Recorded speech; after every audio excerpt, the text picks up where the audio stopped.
Hey, it is March 22nd, Friday, March 22nd. Yeah, that's what's going on here. Sorry, I've been wrapped up for the last few days trying to brush up on some old pieces that I have to play a little bit at something going on tomorrow, as a matter of fact. I might tell you a little bit more about that because there's some interesting little, I definitely will because there's something else I gotta show you a little bit later.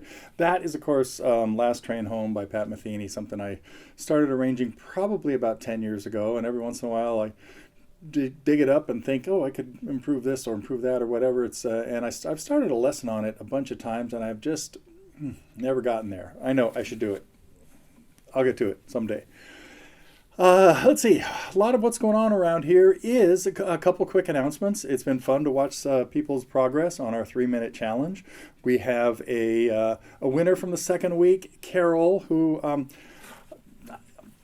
Carol is one of our campers, and so it seems like recently a lot of the IGC people have had good luck. We had a winner from the first week that was a camper, and now from the second week.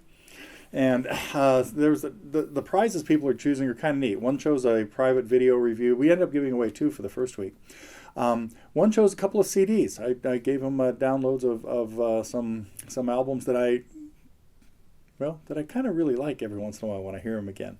So that's a choice. We also have, and I just put, this guitar is really fun to play right now because it's got brand new Santa Cruz strings on it. Let me show you my Santa Cruz string pack. And this is one of the prizes that people can get too. So I forgot how good these strings sound because I haven't had them for a while. So I contacted my old friend Richard Hoover a couple of weeks ago, and I said, "Hey, we'd like to give away some of your strings because I remember it's been a while since I've used them, and I really liked them, and I just never pursued. Part of it was I had a big stash of D'Addario strings that I was going through, and anyhow, but now I'm back on the Santa Cruz bandwagon, and I think love the sound of what we're getting out of these strings. So let me see. Oh, should I try this? No, I'll save that for later.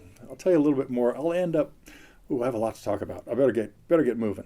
Okay, so it's not too late. I talked to somebody yesterday. Had a lesson with somebody who said, "Hey, is it too late to join the challenge?" I said, "No. You just do a week if you want, and then you're in the drawing for." And of course, the grand prize will be a private lesson with me or somebody else if you'd rather. I could probably get one with Jim Bruno or Doug Young or Dave Nachmanoff or Nash. Who knows? But anyway, so and we did, of course, have one of those from the first contest back in December. Had a great time with meeting and hanging out and working on some stuff with Julian from the UK. Let's see. Okay, that's some new song this week.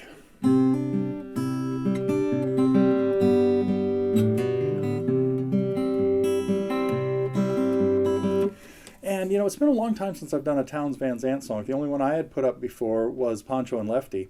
And just earlier this week I had a lesson and somebody was working on this, and we'd worked on it before, so I had a really clear idea. This is I'll Be Here in the Morning.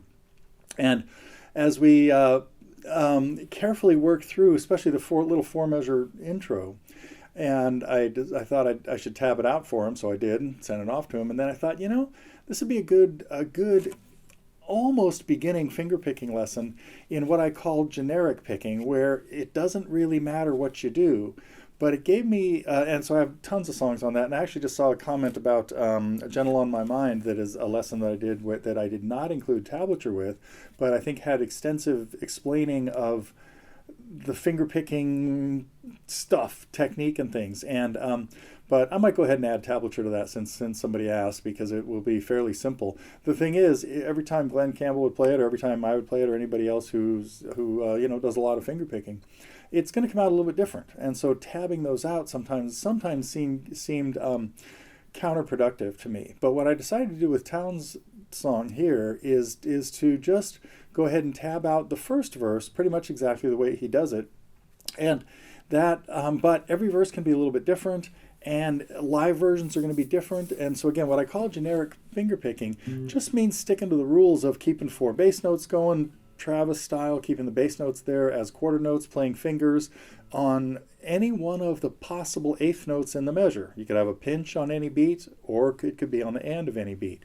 But what I did in this lesson that will, especially anybody who's looked at the poncho and lefty lesson and complained about it because I didn't really tab this out, what I did, I have a segment on this that really just breaks down Townes' picking styles and techniques, and I can really summarize this in about 2 minutes because he basically uses he only uses 2 fingers and a thumb, and then almost always uses the 3rd string as a second bass note, and that's where I would usually teach to use 3 fingers and use the 4th string as a second bass note. But and with that, and John Prine does this as well. Anyway, it's pretty common to do this, but it gives you different sounds of what's happening in here. So in the lesson, we talk first of all about Townes' particular tendencies, I guess, which is what bass notes to hit on certain beats, and sometimes you'll hear hammer-ons. Same thing maybe on a G chord, but even there on G, see I'm doing 6 and 3, playing 2 Gs in the bass. Even on F.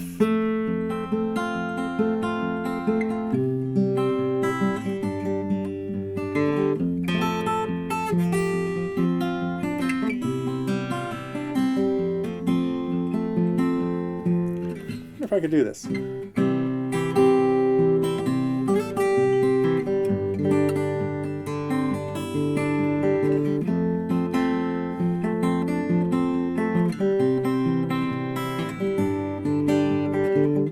Oh no.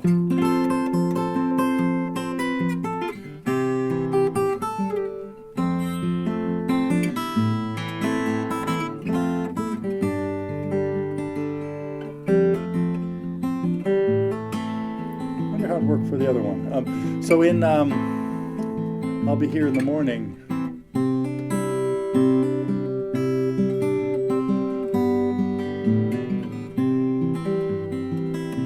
Can't get the melody in my head.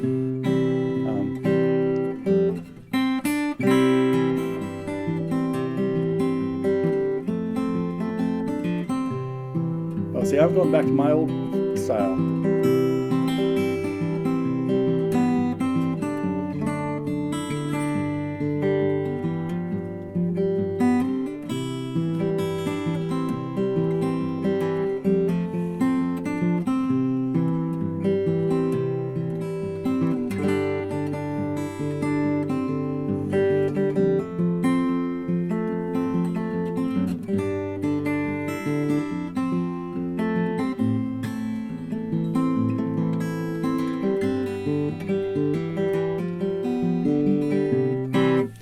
Anyway, so normally when I pick, I use the 4th string as a second bass note, but Townes uses the 3rd, and so that we break that all down, or I break that all down, I guess, in that lesson. So if you want to get a little bit more into Townes Van Zandt's finger picking technique, check out that lesson.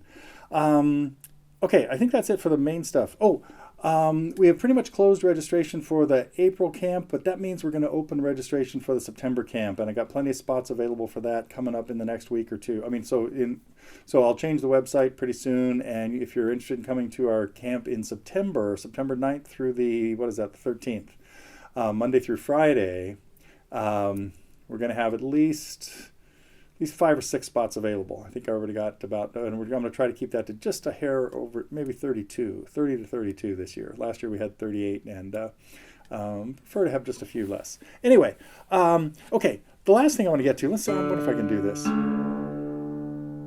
The reason I was working on Last Train Home is I have to play it, I'm planning on playing it tomorrow at this event that I'm going to, where a lot of people are playing 1 or 2 things. I might only do 1 or 2 things. I'm backing up a couple people. One of them is going to be backing up somebody on this, and she asked me to just play it slower than you usually hear it, and to take a solo in the middle of it. So let's see how that's going to go. You'll probably recognize it just from the chords.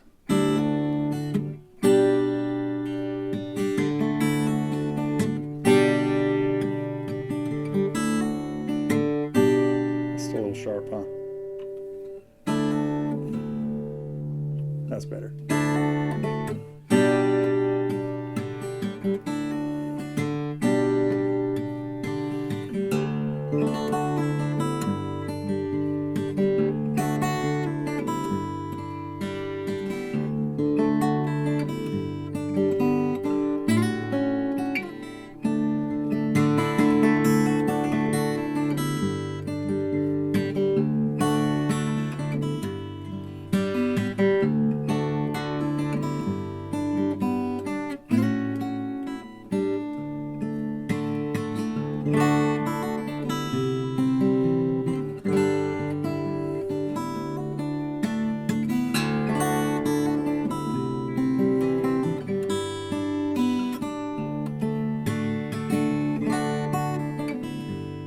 Oh, that's a C, huh?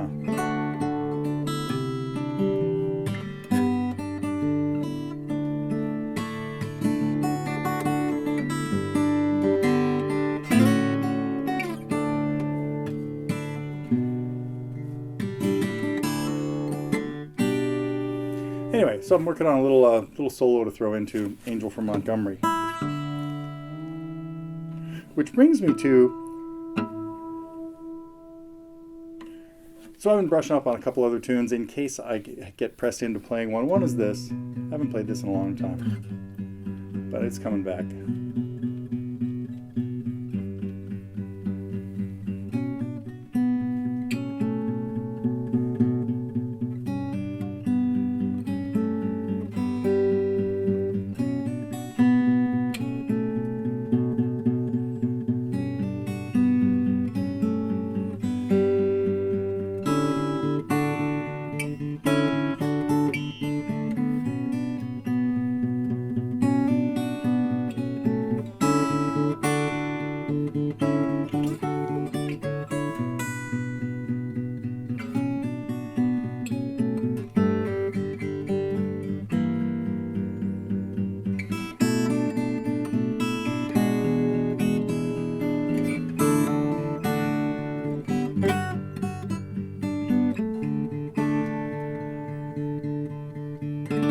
Anyhow, so that's coming back too, and that is, of course, Eye in the Sky. That I'm sure you recognize that, and yes, I do have a lesson on that, on the solo arrangement. But here's the weird one that popped out, and the people that were going to be doing this, somebody was going to be doing singing essentially to a karaoke version of this tune. I'll let you see if you can figure out what it is. I know a lot of you hate it when I do this, but this is not a tune you would usually associate with like an acoustic guitar player playing. But I thought, it's going to be kind of a pain to do this with the track, which stretches out for a long time. It's 5, 6, 7 minutes long. And most of it is just kind of jamming at the end. So I said, yeah, you could just fade it out. But I thought, I'll work on this. So just the other day I started messing with this and then sent them a draft of this. And I might have to do a lesson on this.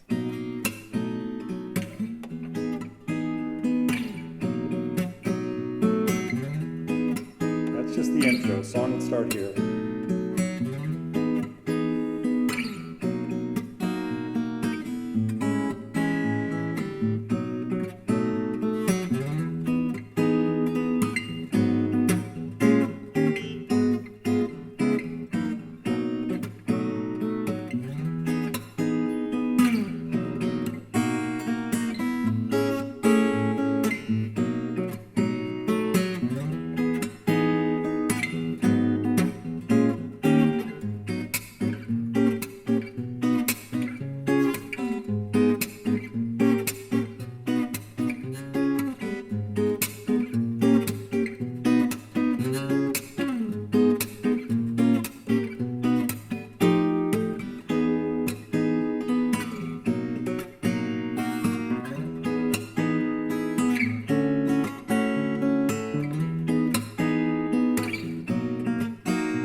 Goes on for a while, so I think I'm going to wrap this up here. I'll call it a day here. How are we going to end this anyway? We're doing this live, and I think we're going to have like a conga player, maybe something else. Not really sure what's going on yet, but I think it's going to be me playing the guitar on this.